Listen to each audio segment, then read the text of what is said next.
Cool. Do you want to rock, paper, scissors for who goes first? We'll go Okay. All right.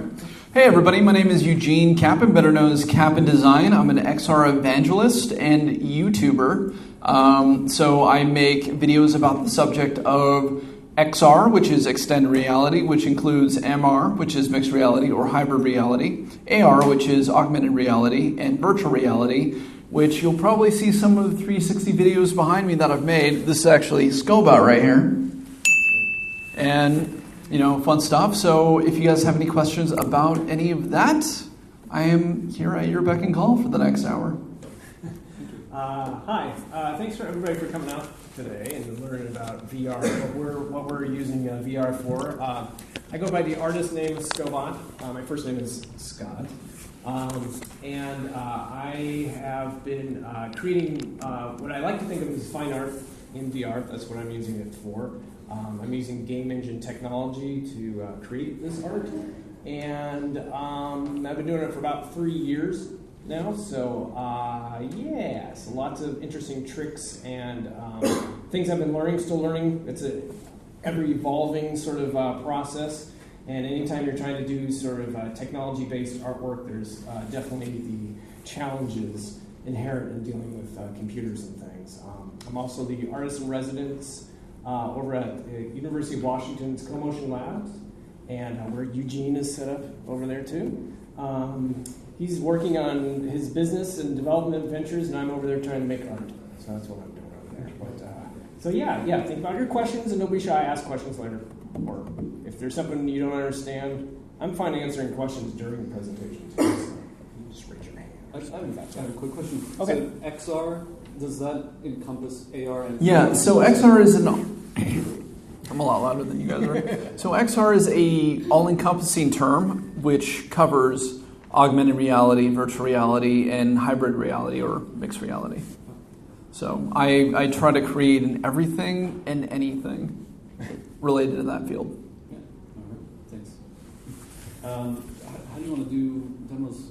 Ron could pull up videos for you if you wanted. Yeah. So do you have the Super Mario video by chance? I think if you click next.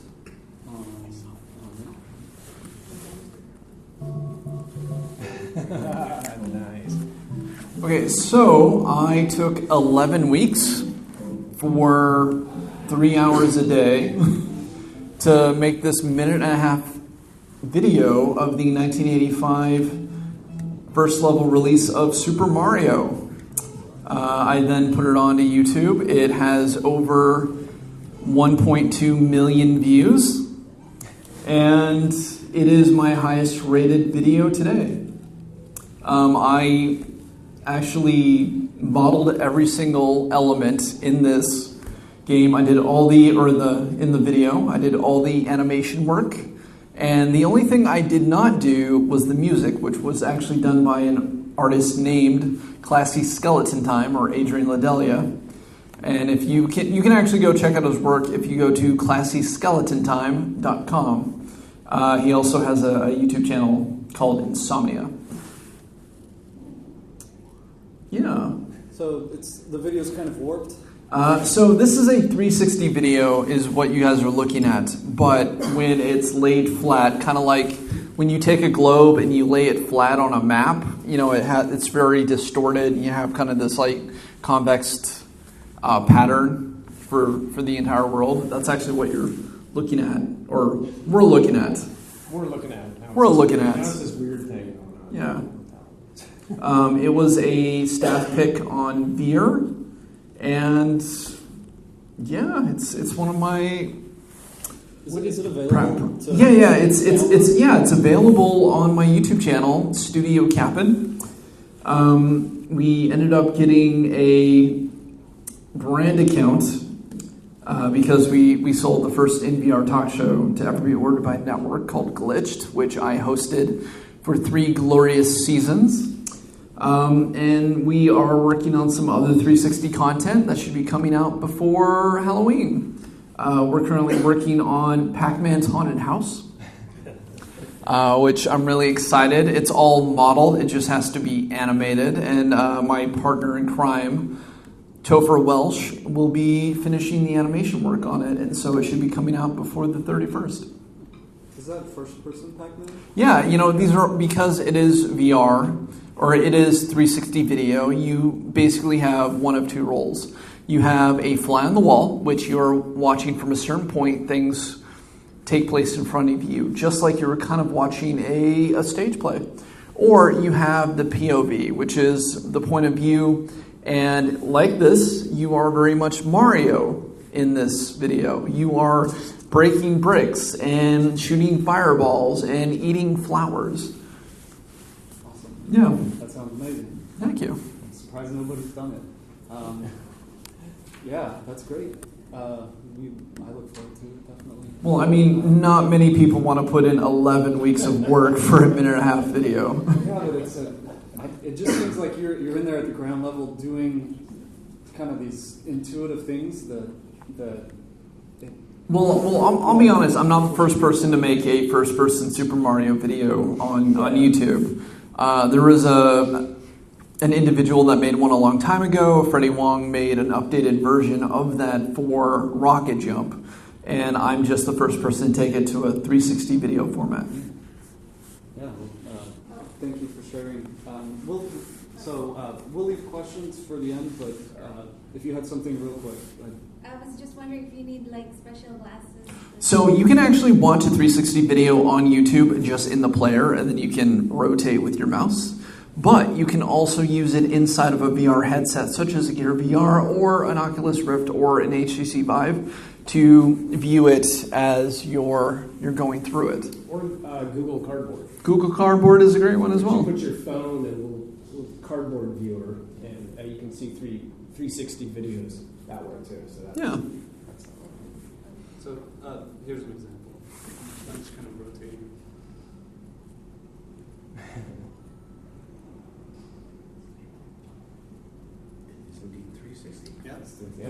Yeah. While I'm up here, Sure. If you would like to direct me, I can. It looked like you just. For you? Well, let's see. It looked like you pretty much had. Not sure what you have up there, but I can talk about this thing. Sure.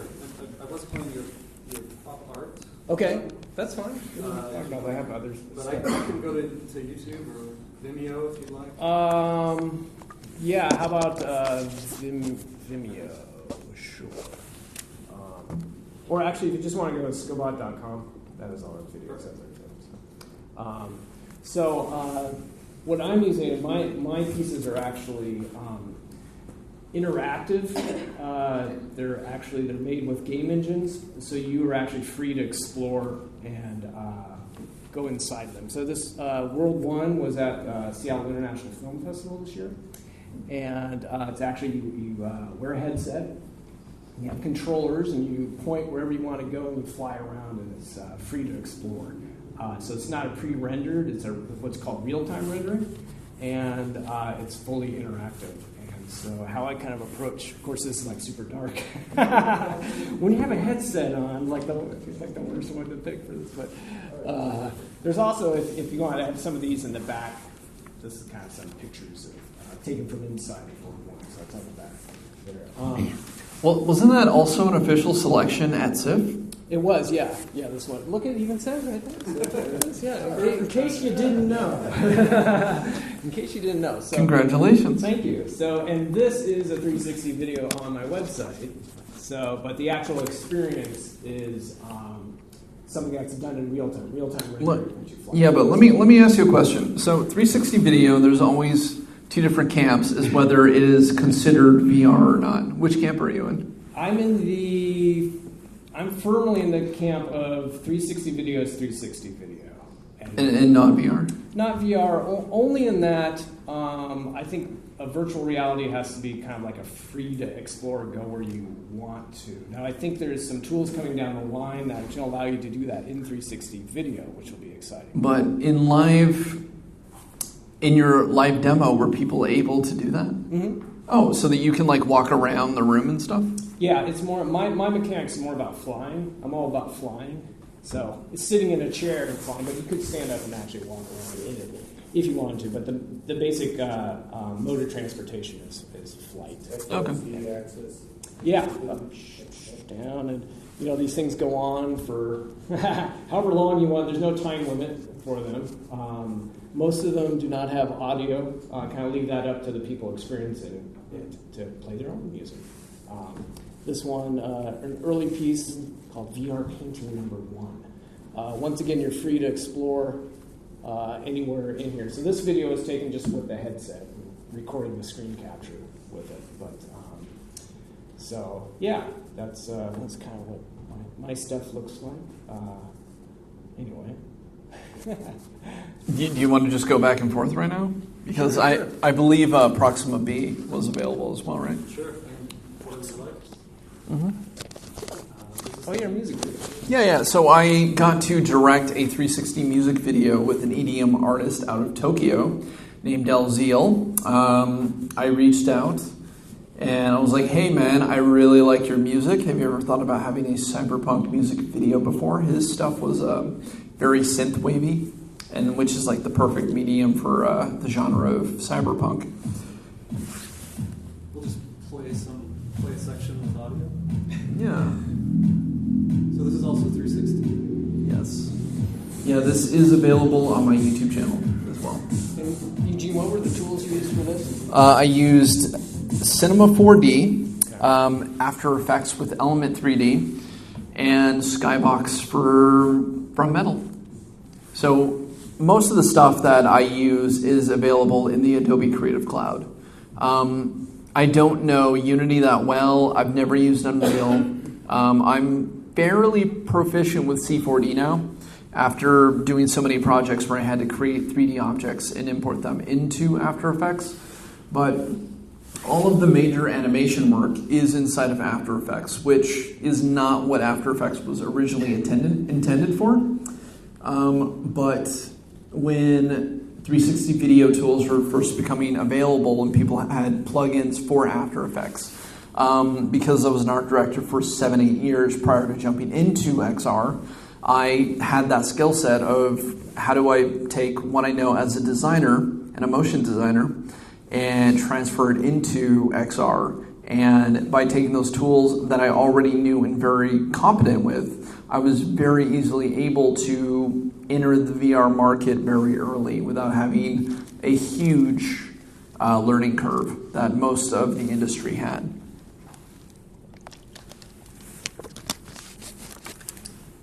And I jumped in because I had a kind of a background, or at least an affinity with game engines. That was kind of, my introduction was kind of like modding game engines back in the day. That was kind of like if you had Quake, or you could actually go in and actually modify the look of that to create your own sort of games and whatnot. Unreal, yeah. So right now there's the two kind of heavyweights in the field are Unreal Engine 4 and Unity. And they're both free, and if you make over $100,000 or something on some project, you have to pay them something. But I haven't hit that mark yet, so Me neither. it's still free. But yeah, so a lot of people think like, oh, well, VR, I got to make games or something or whatnot, but it's not. I'm using it for art, and Eugene's using it for making music videos and stuff too. So it doesn't have to actually be like a game. It's just, for me, the game engine is the tool in which I can create these interactive sort of things.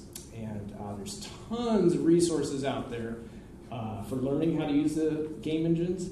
I started off with Unreal, but Unity, I've only been using Unity for about a year or so now. But it had everything in it I wanted to do. And a lot of creative people are using Unity because the barrier to kind of do things is a little bit lower. And at first I was like, I love the look of Unreal. Unreal is gorgeous out of the gate. Like, it looks really pretty. Everything looks great about it. And Unity always looked kind of cheap to me, so I was always kind of like, man, I don't want to do anything. And yeah, it looked cheap. And I didn't realize at the time what I was seeing was there's just so many people using it that not everybody was like trying to make their best sort of thing. So it always kind of had this like, diluted sort of like, okay, it looks kind of lame. And then once I started using it, I was like, oh my God, I can do so much. These people are just being lazy. Like, just don't use the default lighting. Come on. So Unity has allowed me to do basically everything in VR that I wanted to do. So I can just keep using Unity. and there's so many resources out there. And anything that I think of, like, God, how would I make, search for that? I'm like, oh, okay, here it is. And I'm not a programmer, but I'm good at copying and pasting and extracting code. You're hacking it. Yeah. Is there coding involved with Unity by necessity? There can be. Yeah, okay. It's kind of, you are using, it's kind of like you're getting to use like the top level, like as far as the interface sort of thing. So sometimes you don't really have to do, but if you start down that road, you're going to want to kind of do some sort of thing because you're like, well, I want that thing to spin. You're going to need a little script. There are definitely plugins for Unity Yeah. that allows you to basically just do node-based design and coding. That way you're not actually writing any C#. You're just grabbing different elements, tying them in for behavior patterns. That's a whole, which is super powerful. Like Unreal is set up that way too. And with blueprints. Yeah, but I find that sometimes to be super confusing because it's kind of more abstract and like you got to know what you're looking for. Like, oh, that's a get. Oh, I need to write get. Oh, okay. How would I know to write get? Where is that? Like, it's not listed anywhere. So it's kind of for me. I need to actually see the code and go, oh, I wonder if it's that 0.75 variable. I wonder if I change that, if that does something. It's really cool when you see the node-based stuff laid out. You can kind of follow, like, oh, it's this one here too. But for me, it's a little abstracted as far as like, well, how would I know what is it? It's kind of a different level of programming. So it's super powerful. And for people who know what they're looking for, I think it's really good. And you have a After Effects kind of background, and I think that's kind of node-based, isn't it, for some stuff? It can be. There are definitely, you can go that route, but I never do. Okay. I just do it through layers and then a little bit of a action script and stuff. Okay. Usually people that I know that have like After Effects kind of experience, I always kind of steer them towards Unreal Engine because of the whole node-based sort of layout. I think it's an easier jump if they're not used to programming. But that's just, I don't know, maybe I leave them. Maybe that's the wrong advice. I don't know. What are some of, like, if there was somebody who's never created content for VR but has ideas, where would you direct them to start? And it doesn't even have to be the software necessarily. Maybe a video or a demo or somebody who can kind of get you started as kind of guide you through the content creation process. So I actually create videos on the subject, so I can plug myself. But I was about to. But okay. No. I try to make really quick videos on my second channel that basically outlines, what XR is, like what's the definitions, how to get started, what are some great beginning tools. I was actually the first person to ever talk at Adobe on using After Effects for 360 video content. Is that the one where you did the Star Wars? Because I saw one demo where you were importing Star Wars models. Yeah. That was just like a test piece that I was using to show off to people. But no, the day that I gave my first talk on the subject of 360 video was I had just released Journey VR on Steam that day. Journey VR was my very first 360 project I've ever worked on. I had an agreement with Seattle Fashion Week. They wanted to bring this new technology called virtual reality and 360 video to their fashion world. And I was like, what's the subject? They're like, dealer's choice. I'm like, okay, I have 30 days. What can I get in 28 days? Because they have to approve it. And so I worked 8 to 10 hours a day for a month. And I got this project done called Journey VR. It's available for purchase on Steam right now. It's also for free on my YouTube channel if you just want to see it in a 360 video capacity.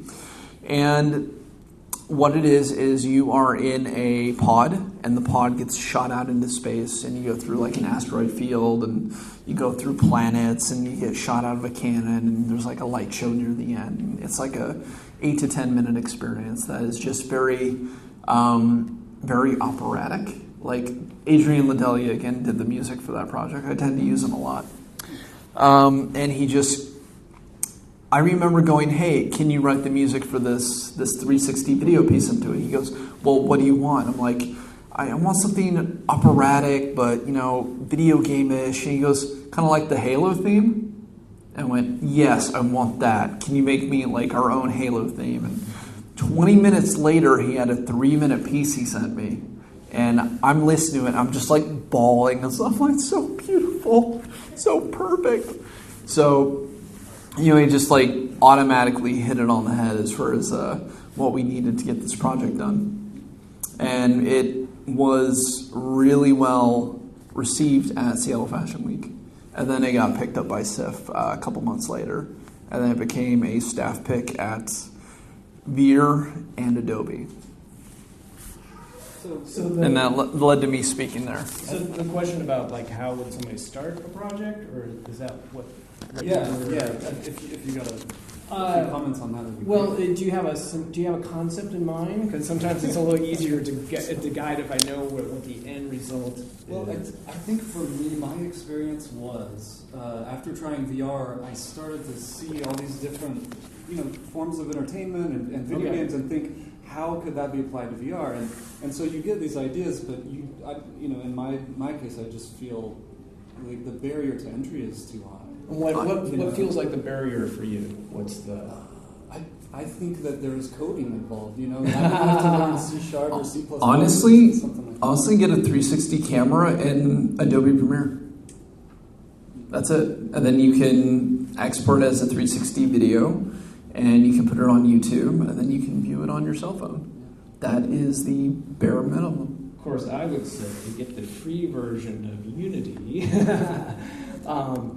And there's so many just examples that are free out of the box, like VR viewing. Like, you do have to have a headset. I mean, that is kind of like, you do have to have that.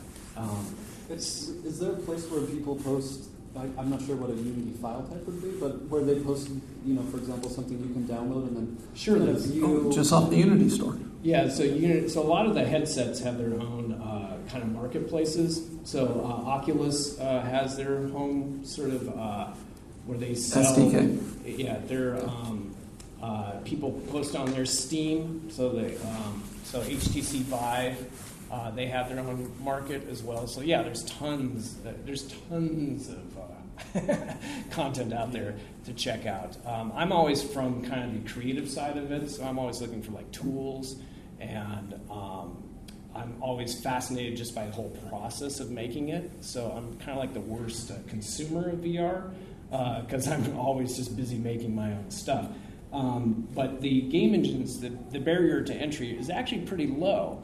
And there's a lot of example files that come with them. So, I mean, you have to kind of get into the realm that you're working in. But a lot of stuff can be just modified and just switching out assets. If you have a headset, you probably have access to the creative apps, which we haven't really talked about. So like Tilt Brush, a lot of my stuff is built with Tilt Brush, which is a dimensional painting program. And that's kind of the thing I throw people in first when they haven't tried VR. It's like, well, you got to try Tilt Brush. It's kind of like everything about what VR is you can find in Tilt Brush. So when you draw something, you can actually walk around it and look at it. It's just still thrilling. There's a couple of pieces I use here called Quill. It's another drawing program by Oculus. There's sculpting programs where you can actually model things and then print them out with 3D printers. You can paint on them and stuff. There's animation tools now for animating in 3D and dimensionally. And so all that stuff, and those are pretty low as far as like how much they cost, for what you can do with them. And in the case of like Tilt Brush, you can bring those files into Unity, and then you can make your own experiences, which is what I do with it. So it's a nice sort of workflow, and that's only getting better. It's getting better and better. So it's never too late to jump in. But so jump in, man. Come on. As you're both talking, everything that you are saying when you're describing these experiences, it's very descriptive, and you can kind of tell that for you, this is this great thing. But with VR, it's very difficult to show a video and convey things like scale and this feeling of immersion. How can people get that. I mean, do you think that it's part of the reason why VR is not just skyrocketing right now in popularity is because people can't access that to try? So I definitely think it's cost barrier to entry. Most people don't have enough money for the headset and the high-end computer that they need to run main consumer level headsets. But with the Oculus Go and the Quest that's coming out, I really do think that's going to change by 2020. And the entire industry has kind of given us this weird 2020 benchmark for when it's supposed to take off. Whether or not we hit that is really up to the market. But I'm, in favor of it. I definitely think if you just take the time, start low with like a Google Cardboard and just start that process of learning and then work your way up to when you have the opportunities to try more complex headsets and experiences, that's definitely the way I would go. I mean, Scobot and I have been doing this since the DK1 was announced, probably even before, right? No, you before. No, I got a DK2. That's where I jumped in. Okay, so before like the big consumer headsets even really hit the market, that's when we jumped into this. And for us, we didn't have the opportunity to go in on those sort of experiences that you're talking about right now that is available to the general public. I mean, we had very much scaled back experiences available to us at the time, and I think we did just fine. So maybe it's just not really the consumer, it's just the type of people that's getting into it, or the people that have the opportunity to invest the money into the future of the market.